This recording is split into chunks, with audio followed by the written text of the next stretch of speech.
Πετροπόλεως, όπου μας έχει παρακολουθεί στο κέντρο, για να μπορέσουμε να δώσουμε το φως στους συνανθρώπους μας. Η κατάσταση οικονομική είναι πολύ δύσκολη, γι' αυτό η Οπτική Οπτομέτρης Ελλάδος αποφασίσαμε με τη βοήθεια 2 εταιριών του χώρου, μία εταιρεία για σπιτικούς και μία νηφακούς, να δώσουμε δωρεάν γυαλιά οράσεως, μακριά, κοντά, ό,τι χρειάζονται οι άνθρωποι και να τους οπτομετρήσουμε. Είναι πολύ βασικό αυτό. Τώρα, κατά τη διάρκεια της οπτομετρίας, αν παρουσιαστεί πρόβλημα παθολογικό, οπωσδήποτε θα τους στέλνουμε στους οφθαλμιάτρους.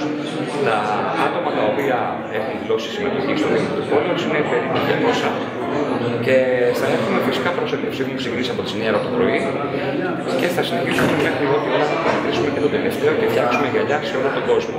Παρά τις δυσκολίες που αντιμετωπίζει ο κλάδος μας, που μας χρωστάνε 3 εκατομμύρια ευρώ, το κράτος δηλαδή, πράγματα που έχουμε φτιάξει γυαλιά και δεν έχουμε πάρει χρήματα, κάναμε και εμείς κοινωνική πολιτική. Η δράση αυτή του συλλόγου μας θα επεκταθεί σε πάρα πολλούς δήμους της Αθήνας, Νέα Ιωνία, Ηράκλειο και επί τη συνέχεια και σταδιακά σε όλη την Ελλάδα. Θα κάνουμε τον κόσμο να βλέπει.